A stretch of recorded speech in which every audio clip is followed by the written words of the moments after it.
Assalamualaikum warahmatullahi wabarakatuh. Untuk mata pelajaran KWU pada pertemuan ke-6 kita akan membahas tentang teori dan juga konsep administrasi bisnis atau usaha. Nah, untuk pengertian administrasi itu sendiri adalah keseluruhan proses pelaksanaan kegiatan yang dilakukan oleh dua orang atau lebih yang terlibat dalam suatu bentuk usaha kerja sama dengan tercapainya tujuan yang ditentukan sebelumnya. Jadi di mana kita mendirikan suatu usaha itu pasti ada yang namanya administrasi. Nah, administrasi itu berbentuknya misalkan seperti pengaturan keuangan, keluar masuknya keuangan di dalam suatu perusahaan, misalkan seperti berkas-berkas, dokumen-dokumen penting, izin-izin perusahaan dan lain sebagainya itu terdapat di dalam administrasi ya.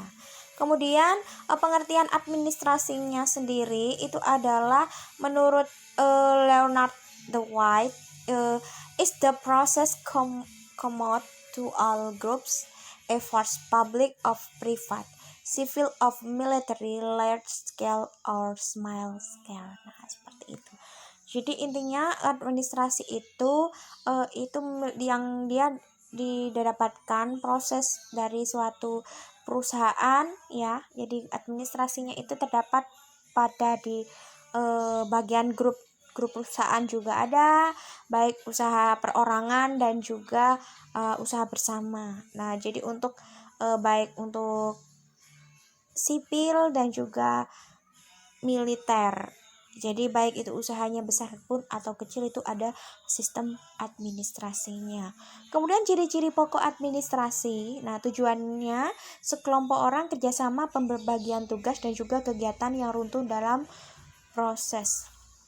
Kemudian orang-orang yang bekerja sama. Nah, ini contohnya seperti administrator. Administrator itu orang biasanya itu pekerjaannya itu memisahkan ya mana surat berharga atau surat penting dan juga keluar masuk surat. Itu administrasi kelengkapan ya, kelengkapan perusahaan dan izin-izin dan sebagainya. Contohnya seperti itu.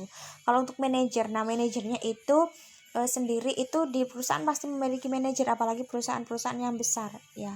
Terus kemudian supervisor. Nah, supervisor, kemudian ada staff. Nah, staff, kemudian aja pekerja. Berarti yang terakhir itu adalah para pekerja ya. Biasanya itu yang bagian lapangan atau bagian gudang atau produksi. Kemudian pentingnya administrasi dalam kehidupan sosial itu terjadi perubahan dalam pola kehidupan dan juga perubahan ini diperlakukan penataan kembali dalam bentuk keorganisasian yang didasarkan atas kerja yang sesuai dengan perubahan tersebut. Nah, untuk pola kehidupan keorganisasian itu berkaitan dengan cara berpikir bertindak yang dilakukan secara rasional. Jadi kalau misalkan terjadinya suatu masalah atau masalah macam-macam ya, masalah apapun itu, jadi untuk memecahkannya para administrator ini bisa memecahkannya sesuai rasional. Jadi laporannya harus jelas, akurat, update dan juga yang pasti jujur ya. Kemudian cara berpikir modern dan juga bekerja secara rasional dimaksudkan untuk menghasilkan keefektifan dan juga keefisien dalam mencapai tujuan. Berpikir dan bekerja secara rasional dengan teknologi modern dan juga dengan pola kehidupan keorganisasian modern. Nah, ke arah efektivitas dan juga efisien memerlukan administrasi. Nah, jadi makanya kalau kamu nanti bekerja suatu perusahaan, nanti kamu bagian administrasi, tolong jaga amanat yang dilakukan bos kamu kepada kamu ya. Jadi kalau misalkan kita memberikan laporan yang baik, pelayanan yang baik ya, jadi otomatis kedepannya juga hasil dari perusahaan itu sendiri sistem administrasinya juga rapi, baik dan tertata. Nah, misalkan untuk pengertian manajemen, nah itu kuno manajemennya itu dapat didefinisikan sebagai kemampuan atau keterampilan untuk memperoleh suatu hasil dalam rangka pencapaian tujuan melalui kegiatan orang lain. Nah, jadi manajemen ini manajemen apa aja? Ini bisa dilakukan pihak manajemen itu berbagai macam ya.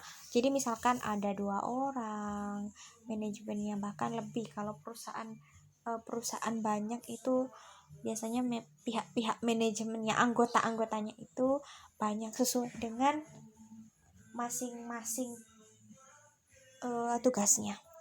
Kemudian pengertian dari manajemen ini menurut Terry ya, dari 1977. Kemudian dari pengertian manajemen menurut Stoner 1982. Nah, beberapa pandangan yang mengenai administrasi dan juga manajemen. Ini administrasi manajemen lebih kecil dari manajemen, administrasinya, terus administrasi lebih besar dari manajemen, dan juga administrasi sama dengan manajemen. Nah, untuk bisnis itu sendiri sulitnya merumuskan pengertian bisnis karena kegiatan bisnis mencakup berbagai hal, misalkan besar kecilnya, ada kecil, ada sedang, ada besar, dan juga di bisnis. Kemudian kalau macamnya ada primer, sekunder, dan juga tersier. Kepemilikannya macam-macam, ada swasta dan negara. Kalau swasta itu dimiliki oleh seseorang atau pesiro, tapi kalau negara itu memang resmi dimiliki oleh negara. Jadi untuk masalah upah atau pembayaran karyawan itu sama sebenarnya bagi rata, cuma bedanya itu punya perorangan dan juga punya negara. Terus kemudian tujuan dari bisnis itu arti sempitnya itu memperoleh keuntungan besar-besaran. Nah, jadi kalau diadakan suatu bisnis apapun itu usahanya, baik itu barang ataupun jasa, pastinya harus memiliki keuntungan yang baik. Ya, jadi kalau misalkan mengalami kerugian itu bukan keinginan orang pembisnis ya. Terus kemudian business as dynamic process. Nah, ini tujuannya banyak pihak yang terlibat dalam kegiatan bisnis, kemudian kegiatan bisnisnya berhubungan dengan keadaan lingkungan. Kemudian business is not an abstraction. Ini bisnis sebagai institusi dan juga kegiatan bisnis diwadahi dalam organisasi. Kemudian business activity, masa depan dan juga kesempatan, tantangan, ada juga proses. Untuk upaya mempertahankan kontinuitas, ada profit drought server, ada professional code of ethnic, cooperative social responsibility, dan juga tanggung jawab sosial. Nah, untuk luasnya dari kelompok usaha itu ada coverage, industri, dan juga service. Coverage itu pada dasarnya berkaitan dengan transfer barang dan juga pengumpulan, grading dan juga pergudangan, transportasi, dan juga pengasuransian dan juga pendanaan sehubungan dengan pengalihan barang. Nah, jadi transfer barang diproduksi untuk di mana, mungkin negara siapa, mungkin dilakukan kegiatan ekspor atau impor, jumlahnya berapa, itu dinamakan coverage. Kemudian industrinya itu perubahan barang baku menjadi barang baku yang lebih besar ya, jadi bahan baku yang kecil menjadi barang baku yang lebih besar. Misalkan jadi contohnya seperti kehutanan. Nah, kalau bahan bakunya alami seperti kayu penebangan ya, perhutani, kemudian dilakukan kerajinan ya, seperti pembuatan lemari, kursi, dan lain sebagainya. Kemudian untuk service ini terutama berkaitan dengan pemberian jasa pribadi seperti yang dilakukan oleh salon kecantikan, misalkan toko-toko cukur, hotel, restoran, dan juga hiburan, dan juga pelayanan kesehatan, misalkan home care, pemijatan bayi, membedikan bayi, terus kemudian perawatan luka, pengobatan pasien, macam-macam ya, seperti itu. Ya, jadi bisnis itu bukan hanya dilakukan untuk umum saja ya, orang kesehatan juga bisa berbisnis, apalagi penjualan produk-produk kesehatan, baik itu obat-obatan dan juga herbal. Kemudian pembagian lain dari group of business itu adalah ini ada primary, secondary, dan juga tertiary. Jadi kalau misalkan di buku saya ini ada istilah bahasa Inggris, jadi kamu artikan ya, cari tahu artinya di Google Translate.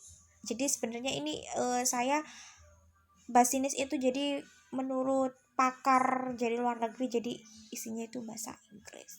Kemudian dari business as a system, jadi sebagai sistem itu sebagai totalitas yang terdiri dari berbagai subsistem yang berhubungan satu sama lain dalam rangka mencapai tujuan. Jadi tujuan dari kita mendirikan suatu usaha itu apa? Nah, tujuan umum dan juga tujuan khusus itu pasti. Nah, untuk tujuannya dari faktor yang perlu diperhatikan dalam membangun organisasi, yang pertama tujuan. Perhatikan kepada pemilik dan juga pegawai, langganan dan juga masyarakat dalam pemerintahan. Nah, kedua, struktur organisasi. Ada pembagian kerja, penempatan tenaga kerja, wewenang dan juga tanggung jawab, mekanisme pengawasan. Untuk lanjutan, memperhatikan derajat individu, pemotivasian dan juga lingkungan kerja, memelihara suasana kerja yang harmonis dan juga dinamik leadership, tanggung jawab secara keseluruhan, memberikan inspirasi. Jadi intinya pada mata pelajaran ini, pada materi dari administrasi untuk usaha, itu sebenarnya mendirikan usaha itu pasti memiliki administrasi, apalagi perusahaan besar. Ada administrasi, ada bagian manajer ya, tadi yang seperti yang di depan itu materinya, ada teori, ada supervisor, ada bagian pekerja, ada bagian dan lain sebagainya, tergantung dengan tupoksinya masing-masing. Nah, jadi kalau ada tim di situ, kalau di antara seluruh para pekerja di dalam suatu perusahaan itu saling bekerja sama, baik itu jabatan tinggi, yang sedang, dan juga jabatan yang di bawah sekaligus, itu harus ada rasa saling percaya, tidak boleh merendahkan satu sama lain atau tidak berpikir negatif. Ya, itu salah satu suksesnya perusahaan. Yang penting adalah suatu kejujuran dan juga kerjasama. Nah, demikian materi dari ini. Jika kurang jelas, bisa japri saya ya. Jika kalau ada, sekali lagi, jika kalau ada istilah-istilah bahasa Inggris yang menurut berbagai pakar dari materi tadi, itu kamu bisa browsing sendiri, cari di Google Translate, lalu kamu catat di buku catatan. Oke, sekian dulu. Wassalamualaikum warahmatullahi wabarakatuh.